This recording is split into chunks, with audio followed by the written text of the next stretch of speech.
بصرے کا گورنر حجاج بن یوسف بڑا ظالم آدمی تھا، تو حضرت سعید بن جبیر رضی اللہ تعالیٰ عنہ ایک تابعی بزرگ تھے، تو آپ نا اس کے غلط کاموں پہ اسے ٹوکا کرتے تھے۔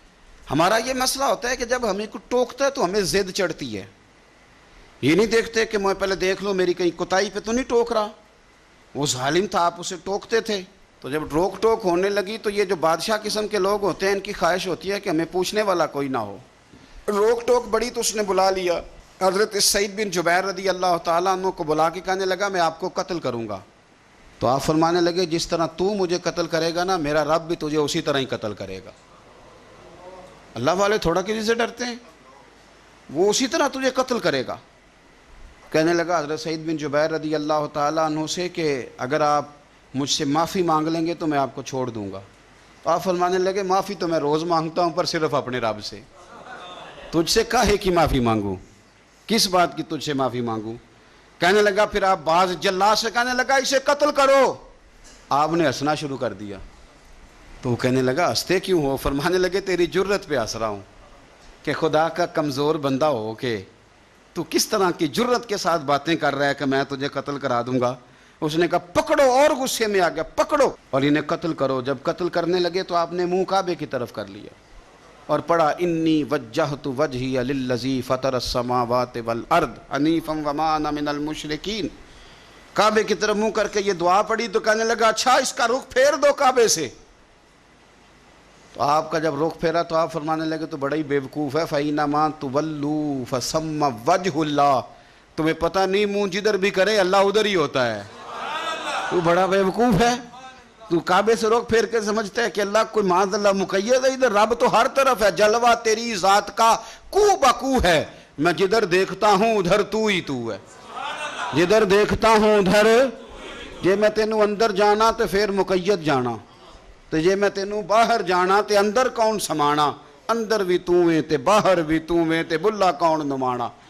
فرمایا کہ بھئی ہر طرف ہی اللہ ہے۔ اب اس نے پتہ کیا کیا، آپ کو جب قتل کروا رہا تھا نا تو حضرت سعید بن جبیر نے ہاتھ اٹھایا کہ اللہ میرے بعد اسے کسی اور کو قتل کرنے کا موقع نہ دینا، میں اتنی بات کسی اور پر اسے مسلط نہ کرنا۔ حضرت سعید بن جبیر قتل ہوئے، شہید ہوئے، تو اتنا خون بہا، اتنا خون بہا کہ خون بند ہی نہیں ہوتا، اتنا خون۔ وہ کہنے لگا وزیروں سے، مشیروں سے، طبیبوں سے کہ اتنا خون؟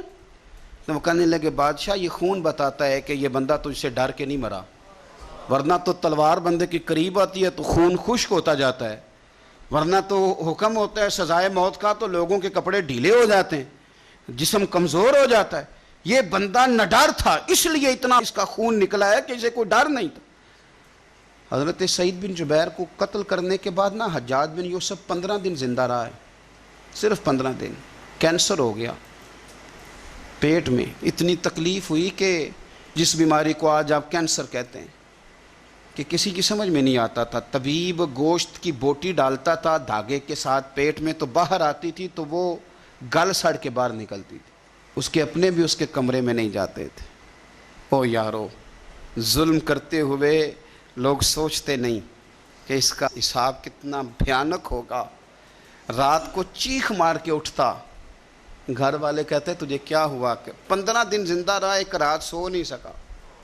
وہ کہتا تھا جب بھی میں سوتا ہوں تو سعید بن جبیر میری خواب میں آتے ہیں اور میری ٹانگ پکڑ کے گھسیٹتے ہیں تو میری آنکھیں کھل جاتی ہیں، یہ جو بد دعائیں ہیں یہ تمہارے بستر تک تمہارا پیچھا کرتی، یہ نیندوں میں سوراخ کر دیتی۔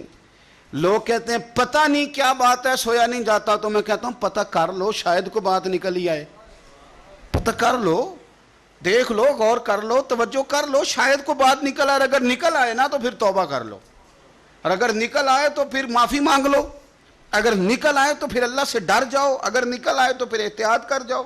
لیکن باتیں نکلنے پر بھی ہم ماننے کو تیار، تو یہ مت سمجھیں کہ جب انسان کسی کا ظلم کرے گا تو وہ چین کی نیند سوئے گا۔ یہ ہو سکتا، جیسا کرو گے پھر ویسا